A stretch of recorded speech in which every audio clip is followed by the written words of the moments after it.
আসসালামু আলাইকুম, welcome back to my Eid blog. So আজকে ছিল ঈদের দিন, আর যেহেতু আব্বু আম্মু দেশে গিয়েছে ঈদ করতে, তো আমি এবার গিয়েছিলাম আমার খালামণির বাসায় ঈদের দিন রাতে। খালামণিরা 3 বছর পর ইউএসএ থেকে আসছে, তো খালামণিদের সাথে ওই দিন দেখা করেছে, আর তেমন কোনো ভিডিও করা হয়নি। এটা ছিল ঈদের সেকেন্ড ডেতে ফ্রেন্ডদের সাথে প্ল্যান ছিল, বিকালবেলা বের হয়ে গেলাম। আর আমার এবারে শুজটা, হিলটা আমার খুবই পছন্দ হয়েছে, তো আমি দেখছিলাম, আবার একটু ভিডিও করলাম। আর রাস্তাঘাট তো কোরবানি ঈদে একদম খালি থাকে। তারপরে ওখান থেকে গেলাম আমার বাসায় আমার কাছে এক্সট্রা চাবি ছিল, ওখানে পাখি ছিল, ওদের আমি রেগুলার খাবার দিতে যেতাম। আর আব্বু আম্মু ওদের ক্যারি করে নিয়ে যাওয়া কষ্ট।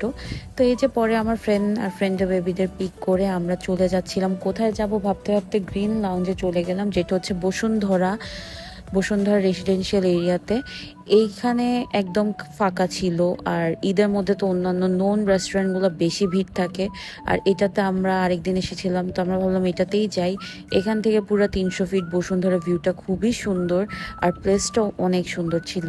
দেন আমরা ওখানে টুকটাক খাবার অর্ডার করলাম, সবাই মিলে, আমার অন্য ফ্রেন্ডরাও জয়েন করলো, ওদের বেবিরা সবাই খেলতেছিল। আর জায়গাটা খুবই বড়, খুবই সুন্দর, আপনারা যেতে পারেন ফ্যামিলি ফ্রেন্ডস নিয়ে। তো এখানে গল্প করে আমরা মানে বিকালের টাইমটাতে গিয়েছিলাম, তো অনেকক্ষণ দেখছিলাম, ঘোরাঘুরি করছিলাম, বাচ্চারা খুব কমফোর্টেবল ভাবে খেলছিল। ওদের বাফেট সিস্টেমও আছে, আপনারা ওদের পেজে দেখতে পারেন।